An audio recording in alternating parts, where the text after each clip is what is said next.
एक ही चांद, एक गुणी बेटे की असली कीमत। इस कहानी से आप सीखेंगे कि एक सच्चा, ईमानदार और गुणी बेटा 100 बेकार बेटों से बेहतर होता है। कहानीकार अमित शुक्ला। दोस्तों, आज मैं आपको एक गांव की ऐसी कहानी सुनाने जा रहा हूं जिसे सुनकर आपके दिल में अपने बच्चों के प्रति सोच बदल सकती है। मध्य प्रदेश के धार जिले में करीब 700 साल पुराना गांव है चंदनखेड़ी। वहां सालों पहले एक किसान रहता था। नाम था भवानी सिंह। भवानी सिंह की 100 बीघा जमीन थी। घोड़े, भैंसें, खेतों में सिंचाई का नया नलकूप, सब कुछ था। घर में हंसी मजाक, रौनक और एक ही मलाल, कोई वारिस नहीं। पत्नी लालिमा बाई ने कई बार बच्चे खो दिए। आखिरकार उस उम्र में जब वो हार मान चुकी थीं, तब एक बेटा हुआ। पूरे गांव को लड्डू बांटना पड़ा। लोगों ने कहा, भवानी सिंह, तुम्हारे घर चांद आया है। भवानी ने लड़के का नाम रखा रवि। रवि का मतलब था सूरज, पर वो चांद सा मासूम था। धीरे धीरे 100 बीघा से 200 बीघा जमीन हो गई। माली हालत यह थी कि रवि के पास जूतों के साथ मेल खाता हुआ मोजा भी नहीं था। वो 8वीं कक्षा में जब आया तो पिता ने कहा, बेटे, पढ़ना लिखना तो गरीबों का काम है, तुम तो राजे हो। इसी सोच ने रवि को बिगाड़ना शुरू किया। गांव की खाली पड़ी तालाब किनारे भूमि पर रवि ने दोस्तों के साथ हुक्के की दुकान खोल ली। 16 साल की उम्र में वो गुटखा, सिगरेट और दिन भर कारताश में बिजी रहने लगा। भवानी सिंह ने सोचा, बड़ा होगा तो समझ आएगी। इधर लालिमा बाई ने बेटे के लिए बार बार भगवान से पूछा, मेरी गलती क्या है? लेकिन भगवान ने प्राइवेट नंबर से कोई जवाब नहीं दिया। एक रात रवि शराब के नशे में जीप दौड़ा रहा था। गांव के बाहर उसने 2 भैंसों को कुचल दिया। गांव वालों ने घेर लिया। भवानी सिंह ने खून पसीने की कमाई से 25 लाख मुआवजा दिया, तब जाके थाने का चक्कर टला।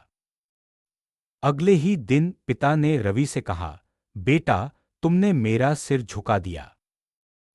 रवि ने जवाब दिया, पापा, आपके पास तो 100 बीघा है, मैंने तो बस 2 भैंस मारी हैं। भवानी सिंह के कानों में यह बात सीटी बन गई। कुछ महीने बाद हुक्के की दुकान की जगह रवि ने शराब का बार खोल लिया। रोज रात गांव में झगड़े, बच्चे बूढ़े दहशत में जीने लगे। लोग चुपके से कहने लगे, भवानी सिंह के घर सितारे तो बहुत हैं, पर चांद खाली है। एक बार नवंबर की ठंडी रात थी। रवि नशे में था, अपने दोस्तों के साथ जीप में बैठा हुआ।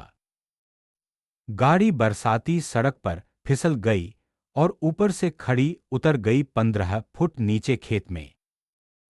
दोस्तों को मामूली चोटें आईं, रवि की रीढ़ की हड्डी टूट गई। डॉक्टर बोले, भले ही जिंदगी बच जाए, चलना फिरना मुश्किल है। भवानी सिंह ने हैदराबाद, पुणे, दिल्ली सब जगह इलाज कराया। जमीन बेचते गए, मवेशी बाहर निकलते गए। 2 लाख की हुक्के वाली जगह 20 लाख के इलाज में गए। एक रात जब पिता अस्पताल के बाहर बेंच पर बैठा थका हुआ सोच रहा था, तब किसी सेठ ने मोटे दामों पर 100 बीघा का बचा खुचा टुकड़ा खरीद लिया। अब परिवार के पास सिर्फ घर तक का बंटवारा हुआ छोटा सा आंगन था। लालिमा बाई ने बेटे से कहा, रवि, तू 2 कदम चल कर दिखा दे। तेरे पापा की 100 बीघा जमीन तुझे 1 इंच चलने न दे सकी। रवि की आंखों में पानी था, पैरों में पानी नहीं। उधर गांव के बाहर एक छोटे से मकान में एक दूसरी कहानी चल रही थी। यादव परिवार, रामू यादव, उसकी पत्नी सुनहरी और इकलौता बेटा अनूप। रामू गांव के स्कूल में पानी भरने का मिस्त्री, महीना 6,000। सुनहरी बोली, हमारे पास 100 बीघा न सही, इकलौता बेटा तो पढ़ाकर बड़ा करेंगे। अनूप ने 10वीं में 100% नंबर लिए, सरकारी साइंस कॉलेज में एडमिशन मिला। कॉलेज की फीस जुटाने के लिए रामू ने अपना इकलौता कमरा बैंक को गिरवी रख दिया। दिन में कॉलेज, रात में साइकिल से पानी के टैंकर पर नकदी वाले ट्यूशन। रवि सिंह की तरह अनूप के पास भी दोस्त थे, पर टाइम पास करने के लिए नहीं, मोटिवेट करने के लिए। 3 साल बाद अनूप एग्रीकल्चर से बीएससी टॉप किया। गांव के लोगों ने कहा, रामू भैया, तुम्हारा बेटा तो कल्पना से बड़ा चमका है। अनूप ने नॉन प्रॉफिट एनजीओ ज्वाइन की, जो सूखे के समय किसानों को माइक्रो इरिगेशन का सामान देती थी। पहले वर्ष उसने सिर्फ 10 गांव चुने और 300 एकड़ को सूखे से बचाया। इधर उसकी ख्याति फैली तो विदेश से एमएससी स्कॉलरशिप आई। अनूप विदेश गया, टेक्नोलॉजी सीखी और वापस लौटा तो सरकार ने डिस्ट्रिक्ट एग्रीकल्चर ऑफिसर बना दिया। अब गांव में मेल भेजा गया कि जिसने 100 बीघा से भी ज्यादा जमीन बचानी है, वो रामू का इकलौता बेटा अनूप है। औरों के सोए ट्यूबवेल्स अनूप की योजना से गरमाते रहे और भवानी सिंह का मकान अंधेरे में सिमट गया। एक दिन रामू यादव अपनी पुरानी साइकिल से गांव के चौराहे से गुजर रहे थे। भवानी सिंह ने झुककर नमस्ते की। रामू बोले, क्या बात है भवानी भैया, चेहरा उदास है। भवानी ने दुखी मुस्कान दी, भाई, मेरे घर 100 बीघा थी, एक बेटा था। तुम्हारे पास 6,000 की नौकरी थी, एक बेटा था। तारों की तरह मेरे पास संख्या थी, तुम्हारे पास चांद जैसा एक। आज मैं देख रहा हूं कि एक ही चांद अंधेरे को मिटा देता है। रामू ने सर हिलाया, साहब, पौधा जो पानी पाता है वही बढ़ता है। संख्या नहीं, संस्कार चाहिए। उस शाम भवानी सिंह ने रवि को व्हीलचेयर से बाहर निकाला। सामने चौराहे पर सरकार ने अभी अभी लगाई नई एलईडी स्ट्रीट लाइट पर पर्दा नहीं हटाया था। चंद्रमा उठ रहा था और उसकी रोशनी पूरी सड़क को एक चांदनी चादर सा दे रही थी। भवानी सिंह ने धीरे से कहा, बेटे, देख, सितारे पूरे आकाश में हैं, पर जगह सिर्फ चांद ही रोशन कर रहा है। बुरा न मान, पर तू 100 सितारों जैसे बेटों जैसा बन गया। अनूप जैसा एक चांद भर होता तो मैं आज यह नजारा देखने को नहीं खड़ा होता। रवि आंखें नीची कर बैठा रहा। पिता ने सिर झुकाकर कहा, माफ कर दे बेटा, मैंने तुझे कभी जीना भी नहीं सिखाया, खपाने की औकात ही दी। वही रात अनूप अपने ऑफिस से लौटा तो उसने भवानी सिंह को हाथों पकड़ा।